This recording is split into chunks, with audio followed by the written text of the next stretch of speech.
그래서 이러한 복합적인 원인에 꺼짐은 꺼짐대로, 처짐은 처짐대로, 지방은 지방대로 앞에서 설명드린 시술들을 환자분에 맞게 조합해서 진행해 드리는 것이 아주 좋은 방법이라고 강조하고 싶습니다.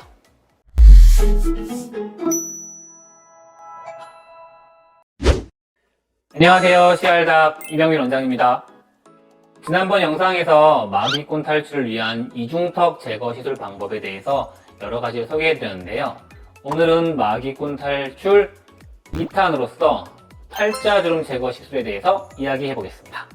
많은 분들께서 팔자주름이라고 하면은 팔자 부위가 꺼져서 생긴다고 생각하시는데 절대 그렇지 않습니다. 팔자주름이 잡히는 원인은 정말 다양하고 이런 원인을 잘 분석해서 치료하는 것이 아주 중요한데요. 그래서 이번 영상에서는 팔자주름의 원인, 개선 방법까지 전체적으로 소개해 드리겠습니다. 팔자주름의 원인에 대해서 알려드리겠는데요. 팔자주름의 원인은 크게 5가지 정도로 분류를 할 수가 있습니다. 엄청 많죠. 첫 번째는 피부 자체의 얇은 주름이나 피부가 처져서 생길 수가 있고요. 두 번째는 팔자 주변의 과도한 지방, 주로 팔자주름 위의 지방으로 인해서 도드라져 보일 수가 있습니다.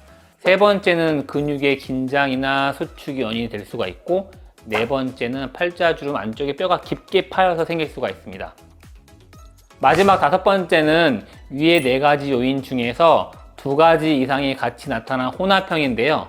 슬프게도 대부분의 경우가 이러한 혼합형입니다. 실제 한 논문에서 발표한 팔자주름의 원인과 나이에 따른 분포도를 보시게 되면요.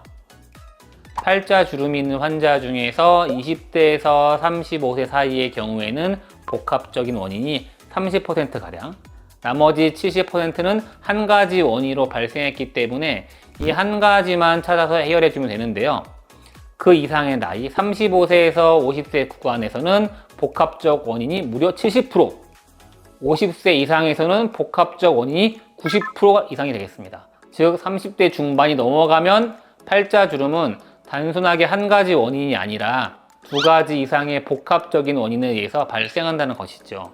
그래서 복합적인 원인인 환자분들은 한 개만의 시술로 팔자주름을 완벽하게 개선하기가 어렵고 각 원인에 맞는 시술을 계획해서 진행하시는 것이 아주 중요합니다. 자, 그럼 이런 팔자주름을 어떻게 치료하는지에 대해서 한번 이야기를 나눠보겠습니다. 팔자주름의 원인이 스킨 타입, 즉 피부의 얇은 주름과 피부가 처지면서 생긴 주름은 주름과 처짐의 정도를 고려하는 것이 매우 중요한데요. 가벼운 잔주름의 경우에는 피부의 거층인 진피층을 강화시켜주는 스킨 부스터나 콜라겐 부스터류의 시술들을 권장해 드리고 있고요. 처짐이나 주름이 함께 동반된 경우에는 울세라, 서마지, 코레이지, 그리고 인모드 등의 레이저 리프팅 시술을 주로 권유해 드리고 있습니다. 다만 레이저 리프팅 시술들이 1회만으로 즉각적으로 눈에 띄는 결과를 보이긴 어렵기 때문에 즉각적인 효과를 원하시는 경우에는 실 리프팅을 권유해 드리기도 합니다. 네, 다음 팔자주름의 원인이 패트 타입, 즉 지방층이 문제인 경우에는 지방을 제거하거나 줄여주는 시술을 고려하게 되는데요. 마찬가지로 지방을 제거하는 시술도 워낙 다양하기 때문에 팔자 주변의 지방량에 따라서 시술의 방법을 적합하게 고려하는 것이 매우 중요합니다. 지방이 그렇게 많지 않다면 지방 분해 지수와 같은 방법이 좋은 선택이 될 수가 있고요. 지방이 많은 경우에는 아큐스컬프 지방 유해술이나 미세 지방 제거술 등을 통해서 확실하게 지방을 근본적으로 제거하는 방식도 권유해 드리고 있습니다. 자, 그 다음 원인으로 팔자주름의 원인이 머슬 타입, 즉 근육이 문제인 경우에는 근육의 움직임과 크기를 줄여서 팔자주름을 완화하고 주름이 더 잡히지 않게 예방해주는 시술들을 진행하게 되는데요. 이게 어떤 시술이냐면 쉽게 말해서 콧볼과 팔자를 웃는 사람들을 의미합니다. 내가 웃는 표정을 지을 때 팔자가 더 도드라지는지 확인해 보시면 많은 경우에서 팔자주름을 깊게 해주는 근육의 움직임을 쉽게 확인할 수가 있습니다. 여러분들이 잘 아시는 보톡스 시술을 이용해서 이것을 해결하게 되는데요. 다만 팔자주름 보톡스의 경우에는 근육의 위치에 따라서 입과 입 주변의 근육이 마비가 되어서 부자연스러운 느낌을 줄 수가 있기 때문에 보톡스 시술을 무조건 진행하시는 것을 권장하진 않습니다. 그렇기 때문에 저 같은 경우에는 팔자로 웃게 해주는 근육과 콧볼에 움직이는 근육을 함께 시술하는 방식을 선택해서 자연스럽고 부작용 없게 팔자주름을 치료해드리고 있습니다.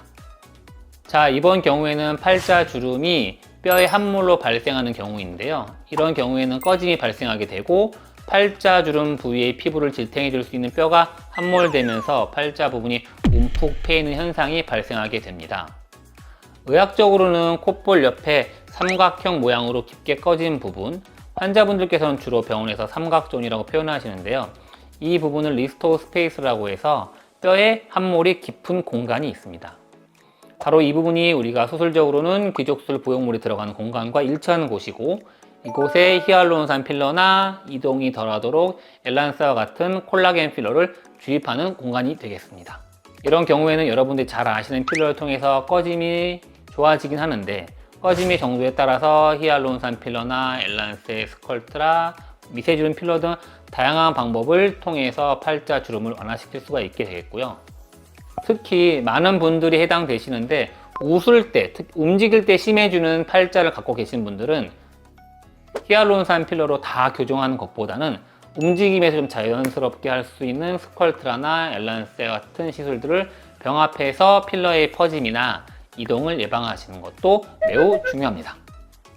네, 팔자주름의 치료 마지막 경우인데요. 마지막 경우는 이제 하이브리드 타입입니다.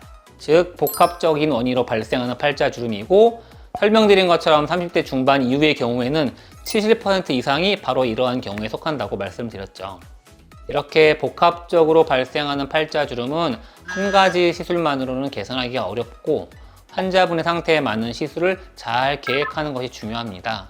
다만 이런 부분에 대한 이해도가 환자분들은 낮으시기 때문에 한 가지 방법으로만 치료하시는 경우가 상당히 많아요. 대표적인 예시가 바로 팔자주름 필러인데, 꺼짐만 있는 게 아니고 피부에 처진 것도 있고 지방도 있는데 무조건 필러만 반복해서 많이 넣다가 오히려 나중에는 제거하러 오시게 되는 경우가 생각보다 엄청 많습니다.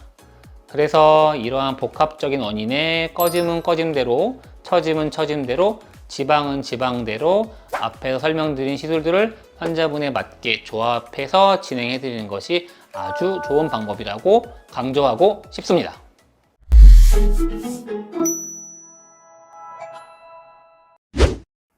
자, 이렇게 오늘은 팔자주름의 원인과 원인에 맞는 치료 방법에 대해서 논문 자료까지 보여드리면서 전체적으로 잘 설명드렸는데요.